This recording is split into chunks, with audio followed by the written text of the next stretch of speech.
Well, it may be the 21st century, but there's still some jobs that are male-dominated, while the gender pay gap is not closing fast enough. One of the sectors struggling to transform is the construction industry.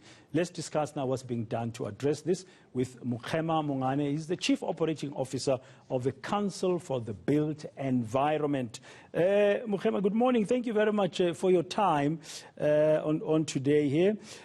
Just a couple of weeks ago, I interviewed two ladies who are running NGOs on the ground in the northwest and north of Pretoria.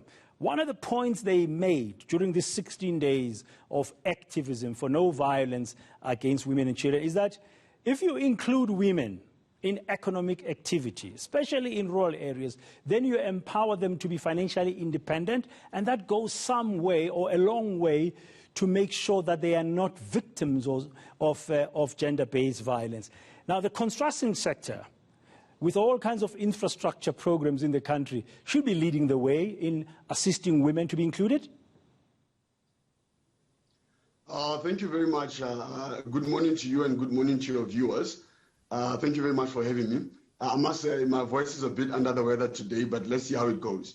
So yes, certainly what you're saying is very important.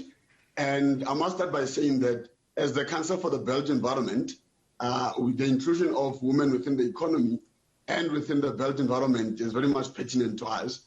And we do actually address it. We address this by focusing externally within the built environment at large. And within CBE internally, we also try to address this matter. So we have, for example, programs such as the skills development pipeline, which really looks at the entire professional value chain from school level to tertiary level, to candidacy level, all the way to professional level. And in each of these levels, there are actually programs and initiatives that endeavor to bring women into the built environment. So that's how we, from CBE, are addressing it, and we really concur with the sentiments that you just expressed. Now, the built environment constitutes things like disciplines like architecture itself, like design, internal design, and right up to the building itself, and then after that, maintaining that is all part of that built environment.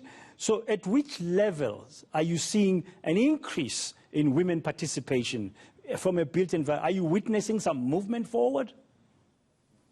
Yes, I think let me explain something very quickly. So as a CBE, the Council for the Built Environment, we actually oversee the 6 regulators in the built environment.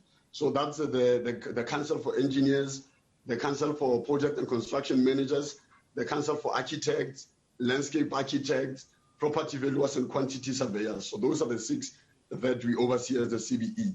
And indeed, when you look at the past 5 years, for example, there has been a steady increase in the number of women within the built environment itself in all of those professions. So we can confirm that in all of those professions, there's been an uptake of interest. Now, the challenge with the built environment is the misconception that as a built environment professional, you would be working on site in the sun, working with steel and concrete. So it seems like a very rough profession, and that's why historically there are not many women coming in. But the truth is that that notion is misguided. You can be, for example, working as a consultant, having your own firm, designing buildings as an architect, as you've expressed. You could be designing structures as an engineer. So there are various things that could happen within that space. And we are seeing more and more women having interest in this because of some of our programs. How much influence do you have as an oversight body over these 6 areas you've defined in encouraging each of them to really get women on board at all levels, not just at certain levels? Yes, I think as I indicated, we're working with the 6 built environment professional councils. And indeed, we try to endeavor to make sure that we also have lots of women even registering as professionals. Because once you register as a professional, it means therefore that you're able to operate even on your own. You're able to operate on any infrastructure projects, but also you're able to serve even in boards and then sit in boards of respective built environment organizations, whether it's consultants or contractors. So that is essentially what we do. With the skills development pipeline, we also try to, from the beginning of the pipeline at school level, we have career awareness initiatives where we're actually targeting rural areas where there's no access, but we're also targeting precisely women so that they start entering at the very beginning of this skills development pipeline so that they can join the built environment. And then once they've joined, as I said, then the benefits and the routes are endless. Yeah, very briefly before we end, Mokgema, the gender pay gap is across all sectors of the economy.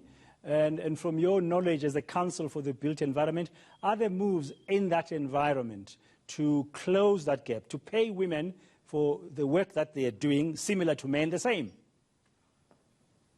Yes, I think this issue really it is a serious issue, and it's there in many areas. But within the built environment, once you have the status of a professional as a registered professional, whether a registered engineer, registered architect, or a registered quantity surveyor, then really the pay should be dependent on that and not necessarily on your gender. And that's really the drive that we endeavor to push. It is a struggle. It's been there historically, but it's something that we're constantly working to address in that fashion.